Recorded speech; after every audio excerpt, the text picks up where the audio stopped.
Middle here. Okay, the power of principles. A long time ago, humans discovered that a key to understanding complexity was to search for underlying similarities, patterns that connect, and principles that explain. Some principles or laws are so fundamental that we begin teaching them as children's tales. We are told how Archimedes discovered the principle of buoyancy by stepping into a bathtub, famously solving the question of fraudulent gold crown, and how Newton, hit by a falling apple, discovered the law of gravity, thus explaining the moon's rotation around the earth.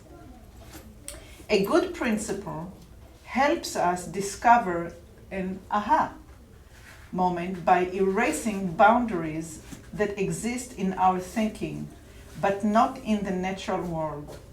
Interesting connection appears, giving us novel solutions. It is now commonplace to talk about the problems of intellectually separating mind and body. Yet this separation has ruled Western thinking for centuries. It stimulated important discoveries, but has also led to unfulfilled oversights. Similarly, in this book, we will sometimes use conceptual distinctions between thinking, sensing, and feeling to help explore ideas. The intention is not to isolate or separate, but to reintegrate these components in our image of movement. So instead of isolating, we're putting the thinking, the sensing, and the feeling together. But first we have to identify what they are. If the principles are robust, they will hold true across culture, race, and even species. They will be applicable in a range of contexts, including therapy, performance, martial arts, self-defense, and working with animals. You will be able to actively test them in your field of interest as you read further. Our 7 organizing principles of movement have no hierarchical order. They interconnect and ultimately are designed to be bridged from the abstract world of theory to the concrete world of action. They should be lightly held, playfully explored, and minded for application. So the book that I'm reading for is called Moving from the Inside Out. It's 7 principles for ease and mastery in movement. It's about the Feldenkrais approach, written by 2 New Zealand women from New Zealand, Leslie McLennan and Julie Pick. Leslie McLennan has varied interest in theater and all kinds of other things, and Julie Pick is more focused into the Feldenkrais. And what I want to read today is just the first one that I will be reading right now, so we can look at it when we go into the class. The power of distinctions. Distinctions separate by defining differences, but they can also unify by unearthing similarity or interconnections commonly overlooked.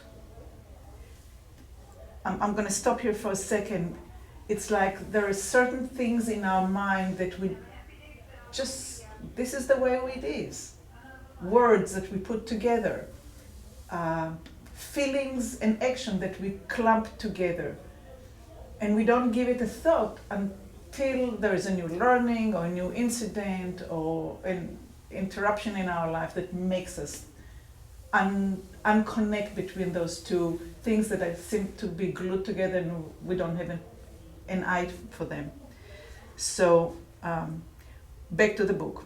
With ever finer distinctions, we gain ever finer understanding and control, because distinctions enable us to learn.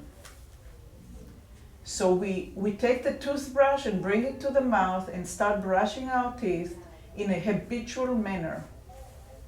We may overpass a tooth that we don't even pay attention that we pass. Maybe by just changing the angle of the wrist, maybe just starting on the other side of the hand. Same thing with chewing. We always put the food in the mouth and we chew on the side that we chew. This is just the way I am, right? When we start paying attention, we start bringing awareness, then there is like, maybe there's more tension in that temporomandibular joint. Maybe I can start chewing on this and see what it takes, and on and on and on. I can give millions of examples. So now I'm going to read this thing in the box here, which I think this is the reason that I brought this book.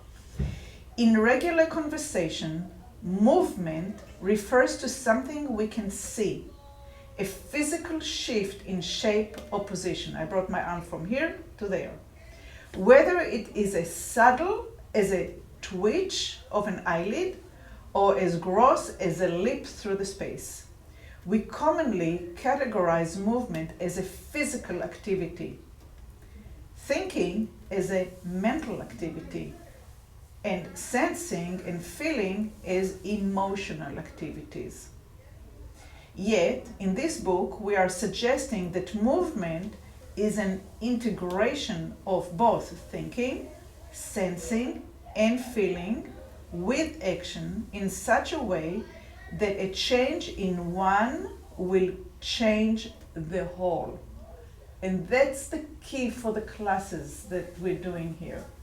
It's not just an exercise, it's not just moving the body, but is starting to sense and feel and think about what we do, so each one of those can create a change or help the change. The components may be distinct, but they are also separable in functioning human. There will be many opportunities in coming chapters to consider why this is important in practical terms. For now, let's clarify the distinction between two components that are easily confused. So I'm going to talk about sensing and feeling. Sensing and feeling. I found it fascinating. Sensing pertains to information from the receptors of our nervous system. The receptors bring us information from both our external and internal environment. So you have a stomach ache, it's an internal. Somebody's pushing your shoulder, it's external, okay? We can sense temperature, pressure, light, color, vibration, position, and so on. When we describe sensory experience, we will use words that describe texture, weight, volume, maybe intervals or intensity. Even though it is common to say we feel these distinctions, these are our sensations, not our feelings. Feelings are constructed from sensations, that is internal sensory information from our interoceptors. Commonly, we distinguish between feelings that are regarded as physiological, like I'm tired, I'm hungry, or I'm jittery, versus emotional ones, I'm happy, I'm disgusted, I'm annoyed. But in the context of movement, we are using feeling to represent both. So I think I'm going to stop here. I think it's a lot to think about in terms of sensing something, feeling something, thinking something. I can just kind of like tell you, when I came to the US in '82, I just finished 3 years of learning to become a dance teacher with a base of rolling on the floor and finding my own movement. And there was one sentence that I came with here. It's like, if I really understand the core, the the pit of the truth of what movement really is, then I'll be able to teach it and do with it anywhere in the world.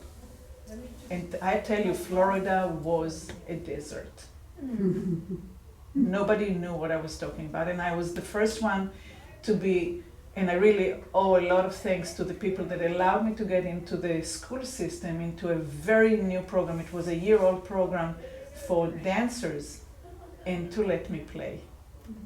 And I did it for 16 years, teaching awareness for dancers. So with that, let's lie down. That didn't take too long. I thought it was going to take half of the class.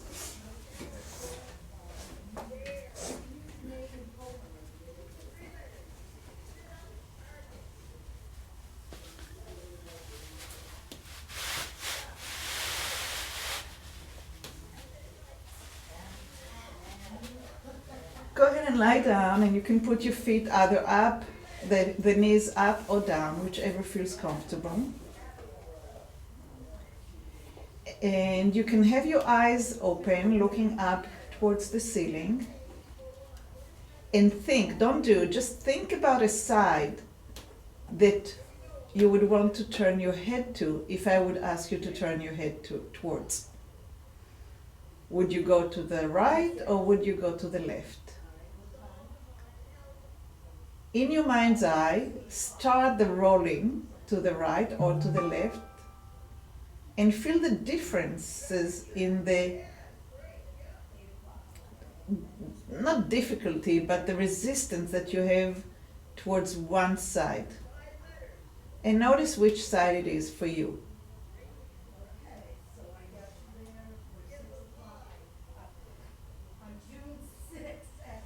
And keep your eyes straight up to the ceiling, and move your head again to a little bit to the right and a little bit to the left, less than 1/8 of an inch, like miniature, like really just like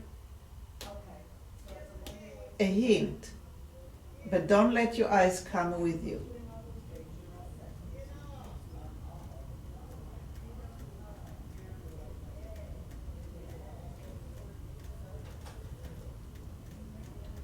Do you get a sensation in your ear? Do you get a sensation in your eyes? Or a feeling?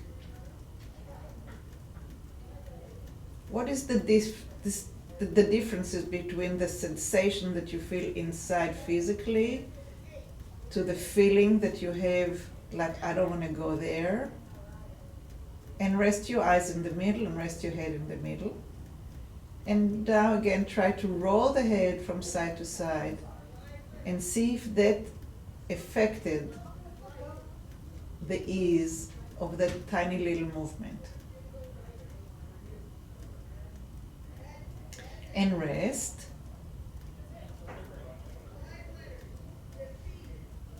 And now move only the eyes to the right and to the left.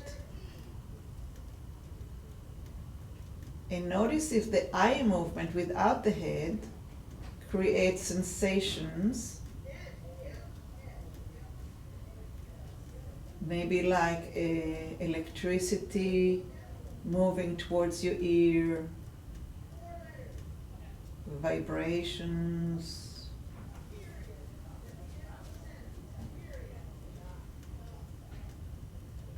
And be happy that you have this luxury to pay attention.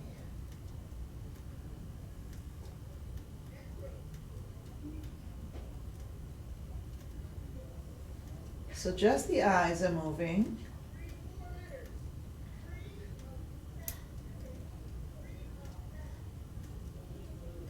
And rest the eyes. And move the head from right to left, maybe at 1/4 of an inch. Nothing much. And see if the side that was more resistance is giving in the resistance, or maybe not.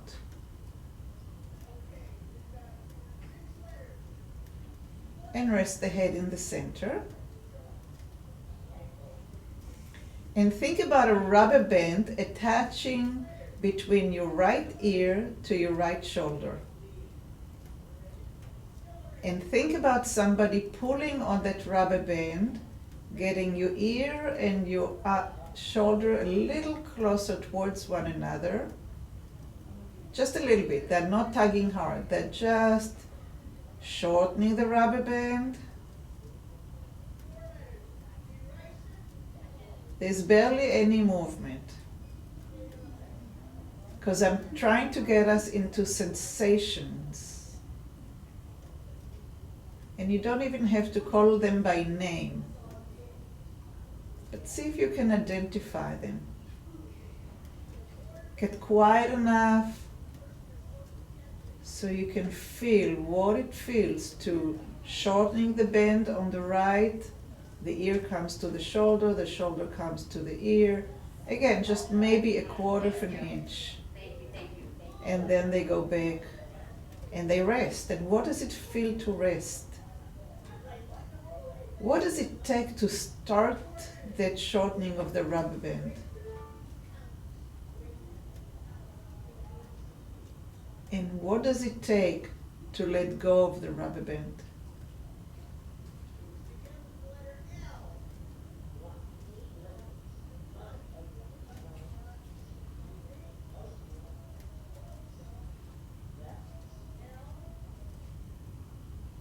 And let go.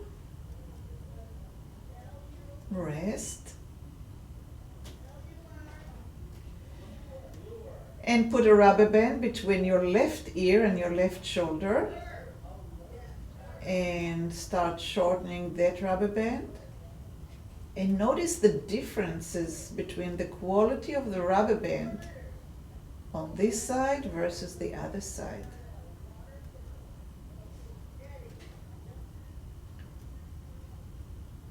Is this rubber band tighter? Is it newer rubber band? Is it older, more loose?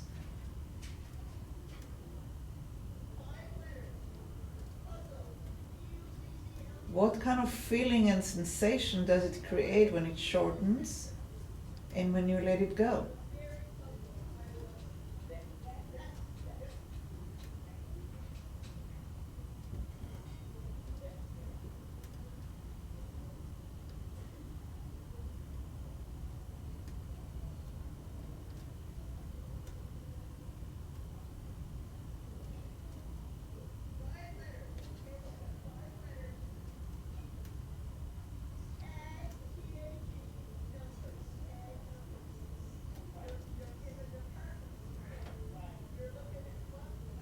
Please don't go into stretching or into movement. Just find what it is at the very beginning so you can really be in the sensory and the feeling and the thinking, and the movement is minor.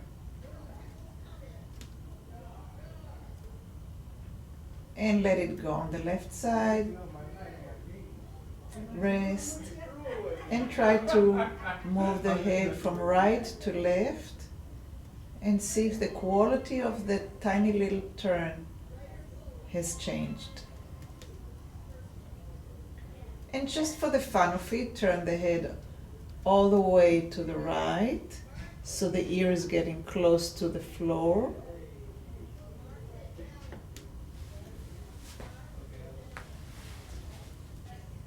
And bring it back. And turn your head to the left and bring your ear closer to the floor, but without effort. Just towards as much as you can do comfortably. And come back to the center. And bring your forearms vertically towards the ceiling. So the elbows are laying comfortably on the floor.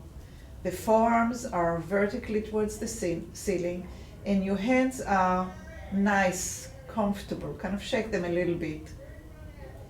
And then now bring the fingers towards one another and away. So you're bringing all 5 fingers towards one another and open up. So that's the movement we're going to do.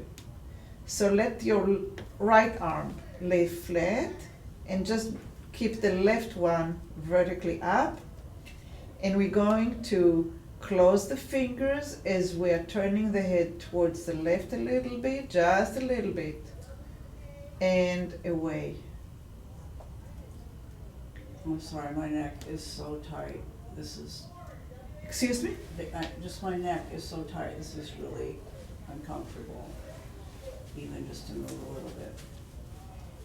So do just as much as you can. Okay. And first of all, you need a little bit more of a lift here. Thank you.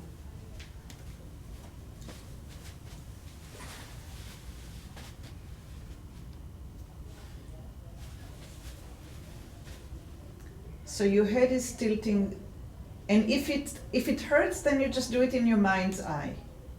You allow your eyes and your head to move towards the closing fingers, and you are bringing the head back to center when your fingers are opening.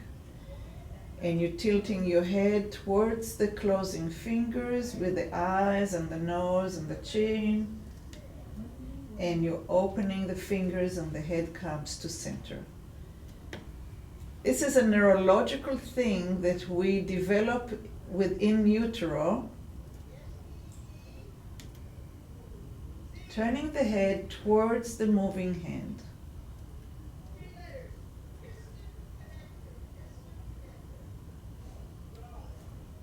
If you have a chance to watch a baby, a newborn, you can see it very clearly.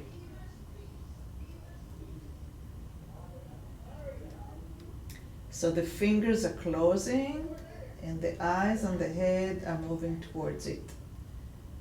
Can you find the smoothness?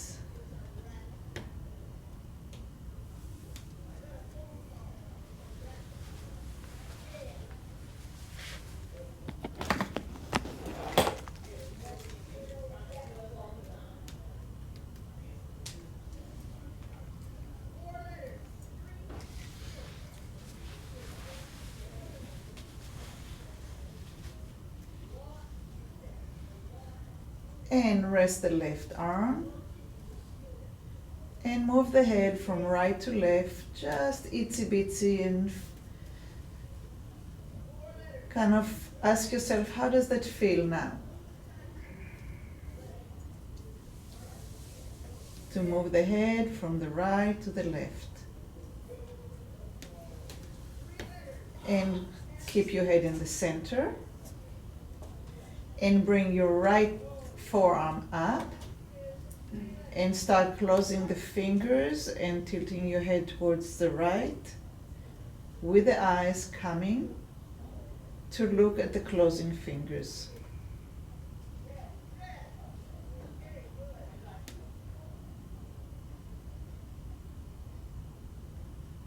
And as the nervous system organizes itself in a comfortable, soothing way for this action.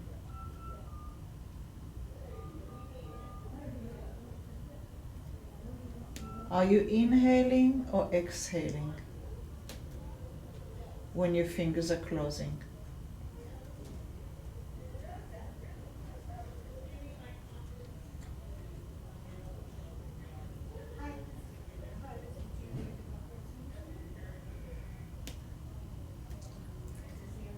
And rest the arm down, rest the legs down.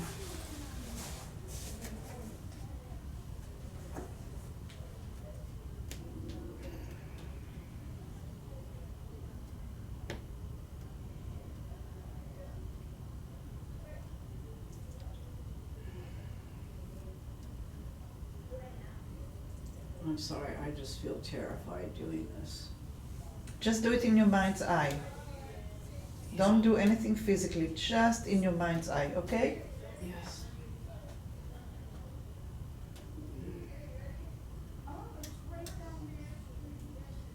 And go ahead and bend your legs again.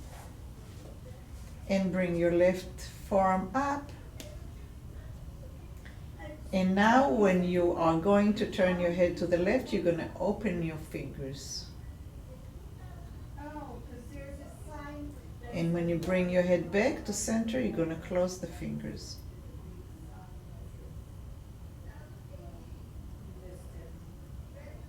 And sense the feeling in the fingers. How different is that from the closing of the fingers?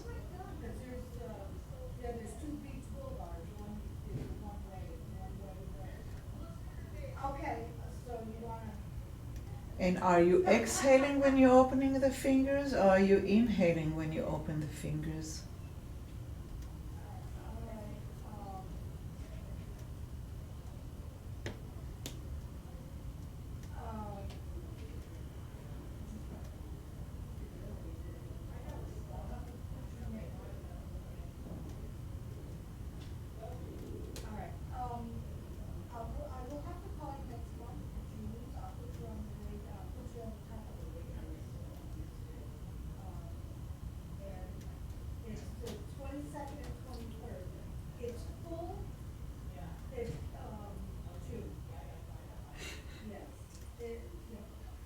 And come to the center and rest your arm. And move your head from right to left. And notice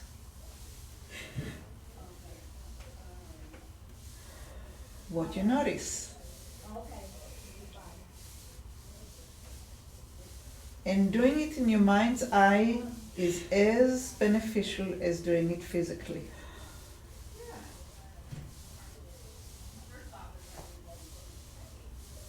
When we count from 1 to 10, it takes a certain amount of time. When we count from 11 to 20, it takes a little bit longer because we actually are moving inside ourselves, saying the numbers. So movement happens internally, not just externally. So moving, doing it in your mind's eye is as beneficial. And let's bring the right hand up, the forearm, sorry. And we're going to open the fingers as we tilt the head to the right.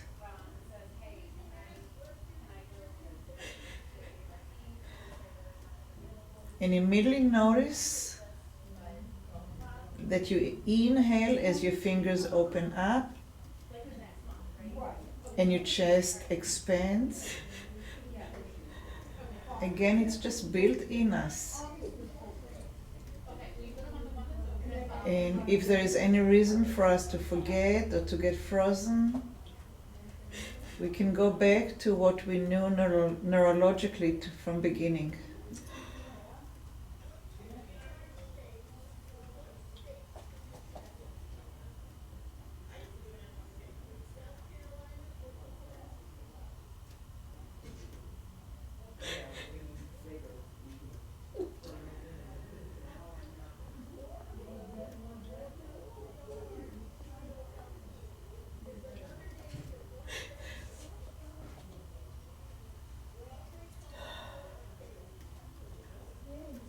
And come back to the center and let the right hand go.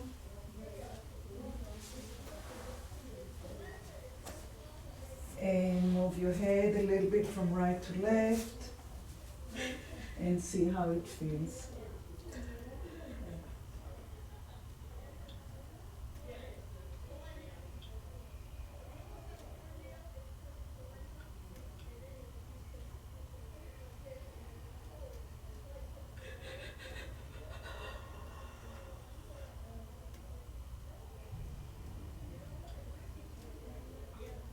And lengthen your legs and rest for a minute.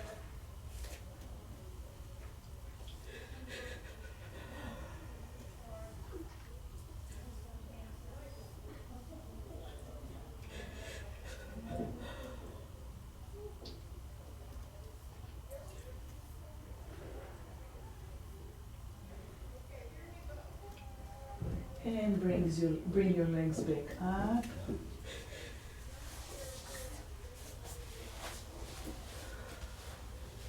And bring your left forearm up.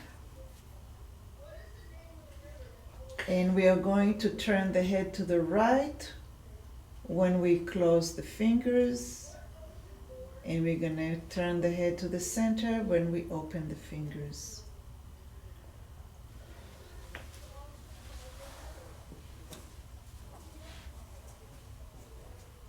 So the head is going into the opposite direction. You're turning the head to the right when your left fingers close.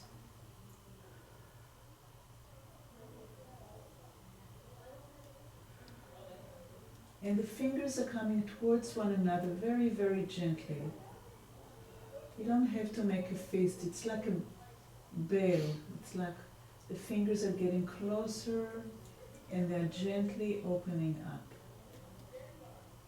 as the head is going into the opposite direction.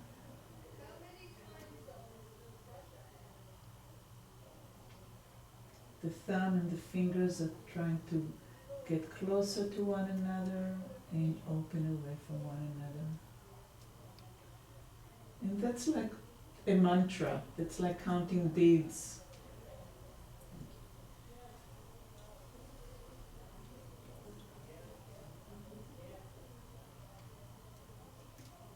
And rest.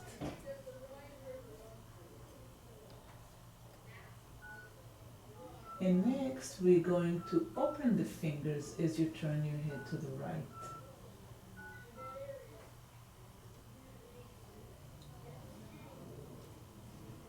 So every time you turn the head to the right a little bit, your fingers will open up. What changes inside you? In sensation, in feeling, in resisting, in fear, in pain, in comfort.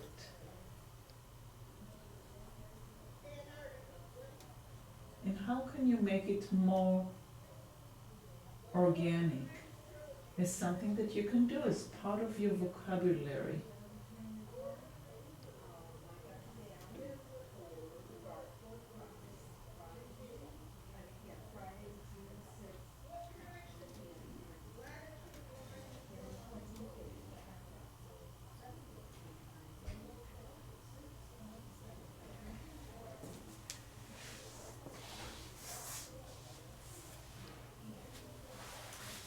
And rest.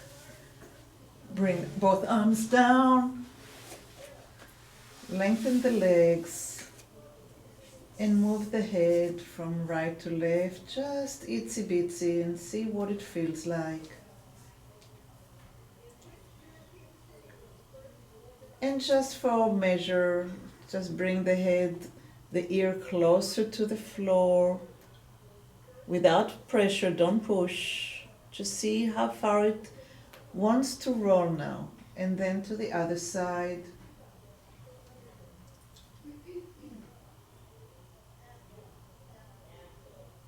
How is the nervous system accepting it now? And bend your legs and bring your legs back up. The knees are pointing to the ceiling, feet are standing. Bring your right forearm up. And we're moving the head to the left when the fingers are closing and thumb is touching the fingertips. And head comes to the center when fingers are opening.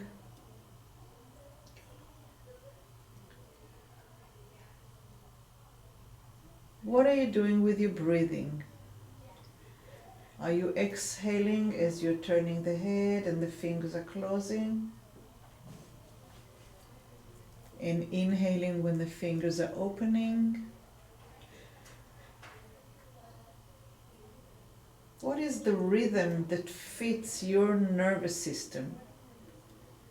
Not necessarily your dynamic self on the way that you know yourself to act in the world.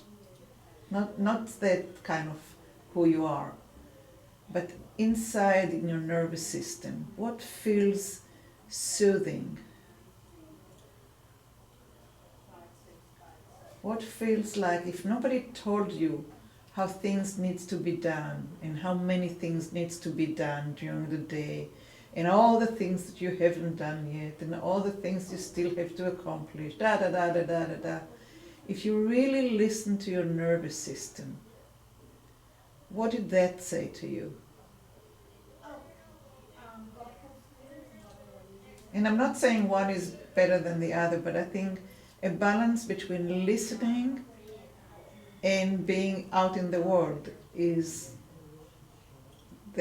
for me anyhow, it's the goal. And come to the center. And now we are going to open the fingers as the head turns to the left. And that immediately makes the rubber band lengthen a little bit. And maybe it brings a little bit of warmth into your ear. Again, what is sensing? What is feeling? What are you thinking about?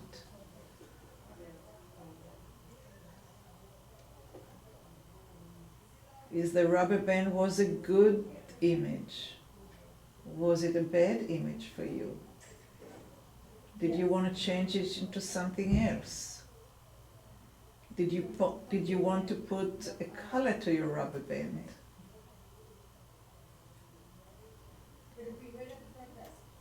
Did it take you thinking about other things from your history, from your psychological situation?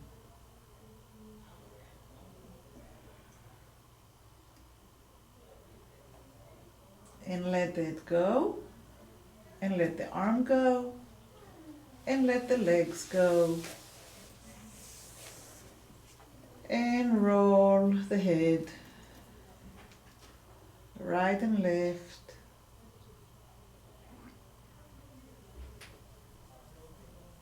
Either in your mind's eye or physically.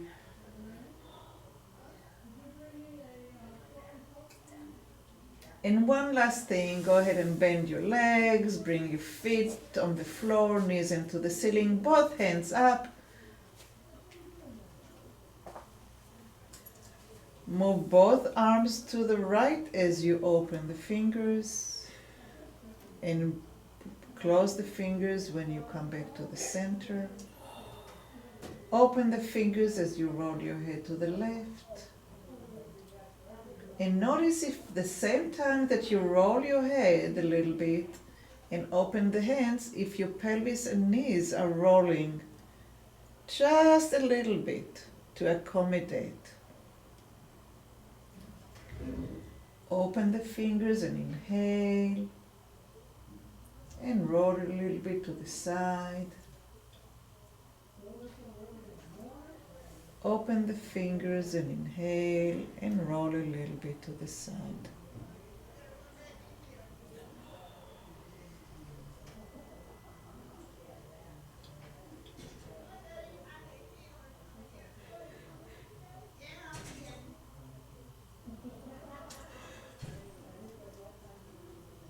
And come to the center, and let's try the opposite. We're going to bring the hands to the right and the knees to the left as you open the fingers.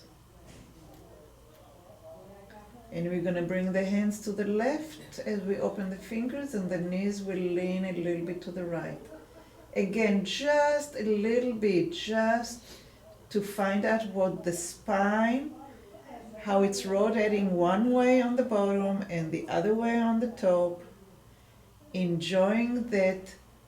It's like when we take a towel and we wring it, and our one hand goes inward and the other hand goes away from the body to get a squeeze of the liquid out of the towel.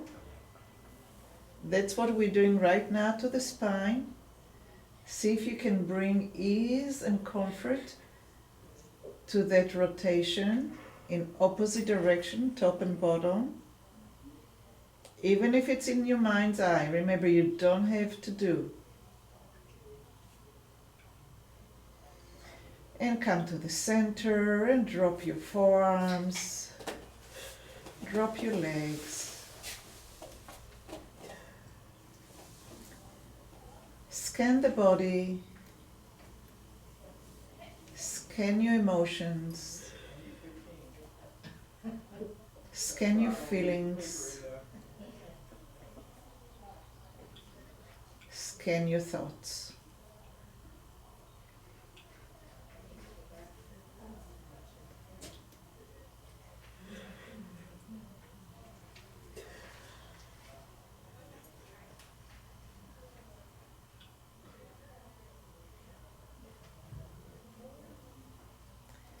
In your own time, roll to the side and sit up.